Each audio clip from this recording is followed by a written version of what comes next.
If you've ever wondered what it looks like to build a $1 million a year business up to $10 million a year, these are live updates of us actively growing our company in public. And if you're new to these videos, just so you know, these are my daily updates. What we do is we just document our process. We're here to really show what works, what doesn't work. And there's 3 ways we do these daily updates. 1, you can leave a comment on any of the YouTube videos and we will do a live Q&A. 2, we're building and strategizing in public. And 3, we're just documenting our growth across all of these different channels as we take content seriously and really use fame as a business model. Now, in this video today, we did something pretty significant in the last day to 2 days, which was we managed to cut a lot of money out of the company, and we actually added 20 grand a month to the bottom line. And just so you guys can conceptualize this, you know, if we have, let's say, a 30% net profit margin, for me to make 20 grand, we have to add like 80K a month in revenue. So basically we got an extra 20 grand that we put into our pocket for literally nothing. And today I want to go through my thought process behind it with some components of AI, which have a place here, and some big revelations that I want to share with you. So first of all, we're about 6 days into this live documentation process of us really taking content seriously. And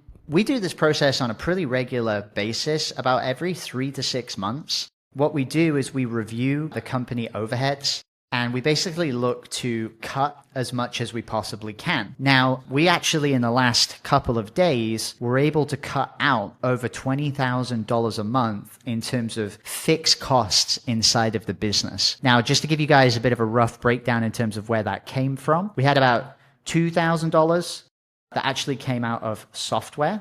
We were actually able to cut around about $10,000 out of marketing costs.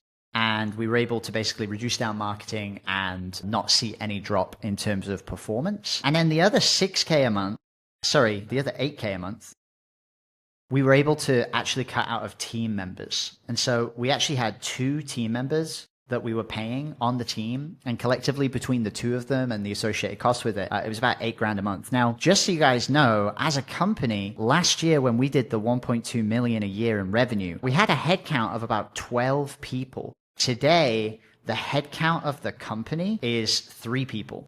And we have, just so you guys are clear, the 3 people here is we've got me, we've got Courtney.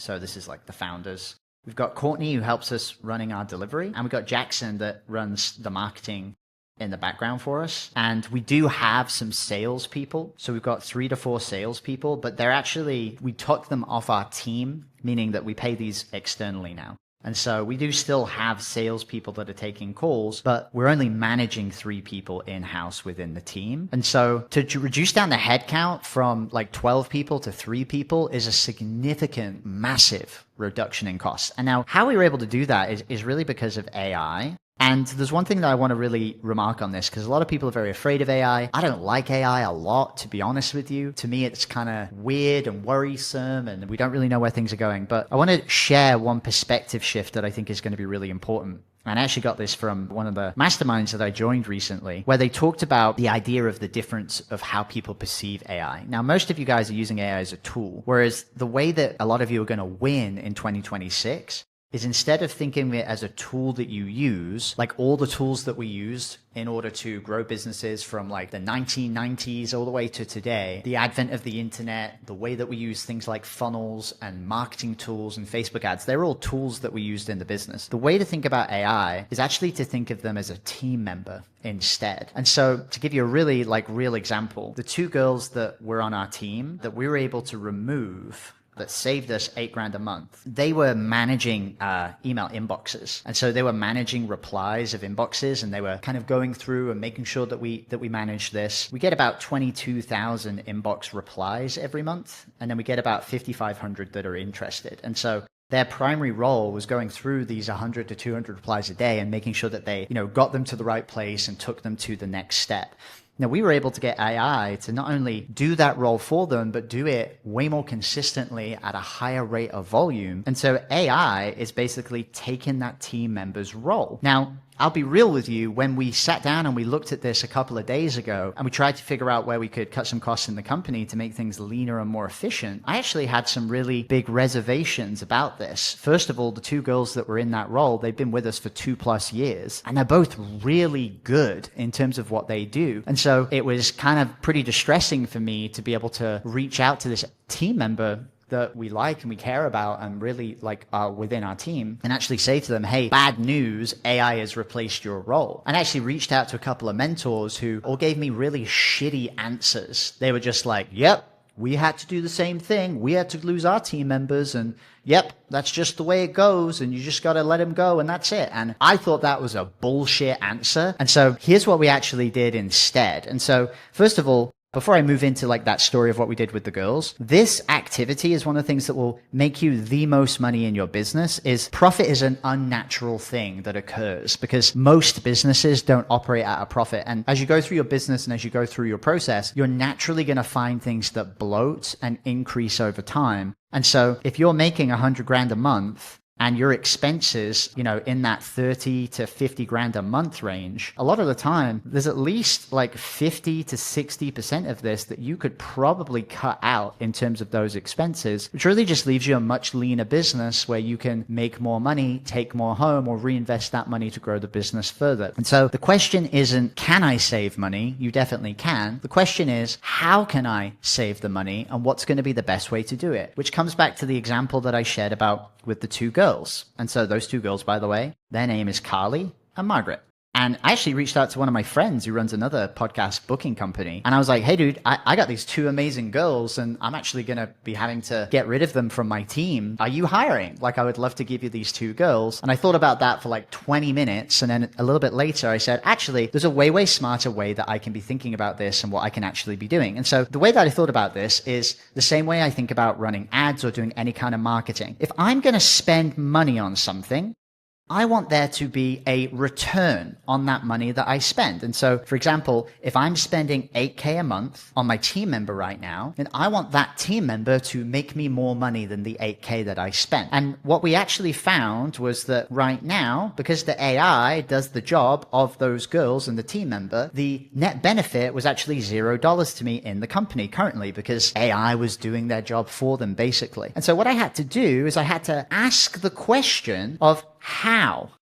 And it's really just about going back to first principles. I said, hey, I've got these two amazing girls. They're very skilled. They know how our business operates. How could I make a lot more money than what they're currently being paid? And so here's what I actually worked out. So inside of our offer, we do a lot of placements. And what I mean by that is that we get people booked on podcasts and we help companies grow with content. And when they get onto those podcasts, we actually teach people how to do this in-house. And so, rather than paying $5K a month for an agency or something like that who does a done-for-you service, what we do is we help show you how to leverage our directory. We have a top 1% directory of great shows, and we show them how to get a team member to, get them booked on shows. So rather than having to pay some agency, you build this out in-house. It's a great offer. A lot of people take us up on it. Now, here's what I decided to do. All of the time, I get people asking me, hey, Jamie, can you do this for me? Right? They understand that the offer that we have is done with you, right? Offer primarily is a done with you offer. But that doesn't stop like a ton of people asking me, hey, can you just do this for me? And like up until this point, we've always been like, no, we don't want to do this. We actually trialed doing done for you for a while, didn't really like it, didn't really get better results with the way that we did it with our clients just because of the way it was set up. So I said to myself, what would it take for us to be able to do this process? And so I thought to myself, okay, well, let's just say I go out and I offer a service of $2,000 a month where I say, hey, on top of what you've already paid inside of this program, for $2,000 a month, you just want us to have somebody do it for you. And if we did that, then I would be able to say, okay, if this is one client, the girls are going to spend probably about 2, maybe 3 hours a month per client. And currently they're working 160 hours a month. Right? 40 hours a week in general. So I was like, okay, how many clients could they service? And so if it's 2 to 3 hours a month and it's 160 hours a month, if we do some simple math there, let's just call it 4 hours, that would be 40 clients. And so that might be a lot. We might not operate at that level of capacity, but let's just cut that in half for a second and say, okay, well, what if we just serviced 20 clients? Well, for the $4,000 a month that I pay for my team member, which actually is a little bit less than that because there's some software costs and hardware costs and stuff like that goes with it. If we had 20 people at $2,000 a month, that would be 80 grand a month in extra additional revenue. And it's like we would only really need to be selling let's say, for example, I sold 5 clients per month. Well, in 4 months, I'm going to be at capacity for that one individual, right? If I've got 2 individuals, then within 8 months, if I just sell 5 a month, I'm going to be at capacity.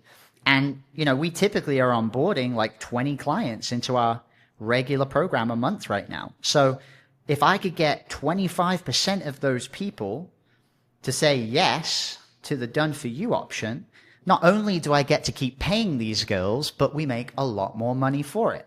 And so that $8K a month over the next 4 to 8 months, if I just commit to selling 5 people per month into that offer, then we would actually end up with an offer that brings us, a lot more money than that, right? So that would bring us $160K a month in monthly recurring revenue, right?